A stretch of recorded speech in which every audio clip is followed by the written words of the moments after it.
आम आदमी पार्टी की कार्यकर्ता बैठक में प्रदेश उपाध्यक्ष उमेश त्रिपाठी ने प्रदेश सरकार और जिला प्रशासन पर जमकर हमला बोला। उन्होंने आरोप लगाया कि नवगठित जिला भ्रष्टाचार, अत्याचार और हिटलर शाही का शिकार है। किसानों को खाद्य संकट झेलना पड़ रहा है, निराश्रित मवेशियों की समस्या विकराल है और पत्रकारों पर फर्जी मामले दर्ज किए जा। त्रिपाठी ने कार्यकर्ताओं से आह्वान किया है कि जनहित की लड़ाई अब और तेज होगी।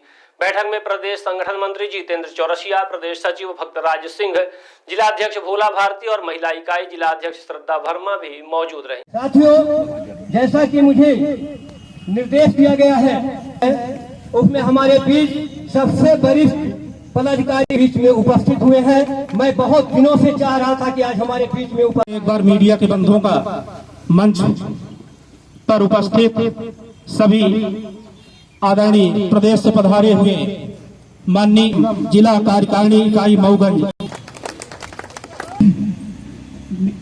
प्रदेश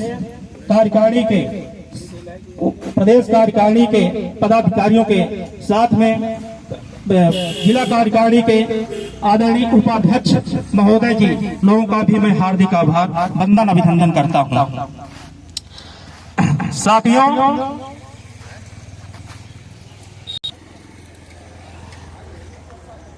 को निर्धारित करके हमारे बीच में उपस्थित पदाधिकारी कुछ ही देर से बोलने वाले हैं, जिनका मुख्य जोर है हमारे आम आदमी पार्टी। चर्चा होगी जिससे कार्यकारिणी के हमारे कुछ नए पदाधिकारियों की सूची बनी है, जिनसे आदरणीय जी डायरेक्टर का जो माहौल है मेरा ठीक है, जो कुठंकित राजनीति से है उसको बताना चाह रहा हूँ।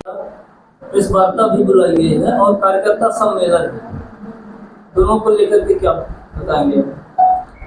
काफ़ी समय से कार्यकर्ताओं को एक शिकायत थी, क्योंकि हम कुछ स्वास्थ्य की वजह से, कुछ अपने निजी कारणों की वजह से इधर लगभग 6 महीने से पार्टी को वो टाइम नहीं दे पा रहे थे मऊगंज में जो लोग उम्मीद किए थे।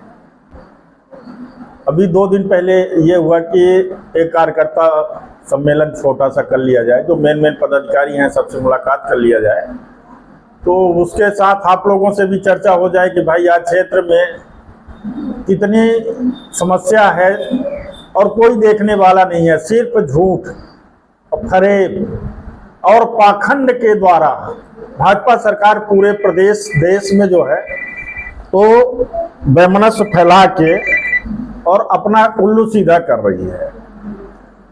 हम यहाँ भोपाल की भी बात कर रहे हैं, क्योंकि मैं भोपाल में भी रहता हूँ, ज़्यादातर वहीं रहता हूँ, तो देखा हूँ। और मऊगंज की किस्सा बता रहे हैं कि आज की डेट में यदि आप प्रश्न पूछें, चाहे पार्टी के खिलाफ बोलेंगे, तो आप देशद्रोह से लेके आपके ऊपर थानों में मुकदमा दर्ज करा दिया जाएगा। हमारे मऊगंज के हमारे पत्रकार साथियों के साथ भी यही हुआ। खाद में उनके ऊपर एक ही थाने में हमने जब पता किया, मुझे आश्चर्य होता है कि एक ऐसा थाना मऊगंज जिले में है, नईगढ़ी, जहां की कहीं भी अपराध हो आपके ऊपर जो है तो पंजीबद्ध वहीं किया जाएगा। कहाँ? नईगढ़ी थाने में। अब वहां पे एक हमारे इंस्पेक्टर महोदय जब से आए हैं तो उनको कोई रोक टोक नहीं है। वो जिसके ऊपर चाहे सामाजिक कार्यकर्ता हो, चाहे मीडिया से हमारा साथी हो, उसके ऊपर बगैर सोचे समझे आपराधिक प्रकरण दर्ज कर दें। किसान लाइन में लगे हों, उनके ऊपर लाठीचार्ज हो जाए, कोई बोलने वाला नहीं, कोई जांच नहीं है,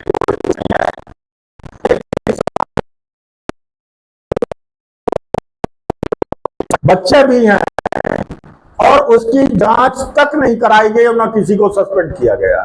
तो इस तरह की बहुत सारी समस्या है। आवारा मवेशियों की कल हमारे घर के सामने ही सुबह बताइए कि मारपीट तक हुई है। कहाँ के मवेशी ले आ रहे हो? एक बाड़ा बनाया गया है तो उसमें पूरे मऊगंज के मवेशियों का जो है तो आप उसमें बेच रहे हो। कहाँ क्षमता से ज्यादा रख रहे हो आप देखो। तो लोगों ने विरोध किया तो उनके ऊपर FIR हो गई। इस तरह की बहुत सारी चीजें हैं। तो हमने कहा कि आपके माध्यम से मैं शासन प्रशासन को अवगत कराऊं कि आपकी इस तरह की मनमानी नहीं चलेगी। बुजुर्गों ने बताया कि मध्य प्रदेश में पहली बार ऐसा हो, जैसे वोट लेने की लाइन होती है, फिर आप देखेंगे तो नोटबंदी में लाइन, उसी तरीके से खाद लेने की। और आश्चर्य की बात की स्याही लगा करके और 2 बोरी खाद दी गई है 10 घंटे खड़े रहने के बाद। ये मध्य प्रदेश में पहली बार ऐसा हुआ। गरीबों को तो वो भी नसीब नहीं हुआ। वो बेचारे रात में 12 बजे से लाइन लग जाते थे, वे भोर में लग जाते थे, उनको तो वो भी नसीब नहीं हुआ। यहाँ तो ये हुआ है कि जो जितना पहुंच वाला है वो उतनी उसको खादी मिली है, जो जितना गरीब है वो लाइन में लगे ही रह गया है। खादी की किल्लत क्यों हुई? मैं भी 55 साल का हुआ हूँ, आज तक ऐसी खादी की किल्लत नहीं हुई। क्यों हुई? जब ये किसानों की खाद उपलब्ध नहीं करा सकती सरकार, तो ये किसानों के हित का कौन काम करेगी? जबकि ये भी जानते हैं कि बगैर खाद के किसान की कोई फसल तैयार नहीं होगी। और आज सबसे ज्यादा धान में जरूरत है इस समय तो खाद की है। खाद का हाल ये है कि 1 बोरी खाद के लिए बेचारे रात 12 बजे से लाइन में लग के तो शाम तक लगे हैं, उनको खाद नहीं मिली है। तो ये निकम्मी सरकार किसानों की बात करती है, इसको डूब मरना चाहिए। आपसे किसी कार्यकर्ता ने कहा कि विधायक गायब है, फिर आपको तो चाहिए, आप प्रदेश उपाध्यक्ष हैं, विधायक लापता है, कोई खोज के लाए नाम घोषित करता हूँ, फिर आपको एक तरह से ऐलान कर देना चाहिए। तो हम कह रहे हैं ना कि जब पहली बार यही विधायक कांग्रेस सरकार थी तो पूरे मऊगंज के मवेशियों को इकट्ठा करके थाने में बंद कराने गए थे, जमा कराने गए थे। अब वो विधायक कहाँ गए?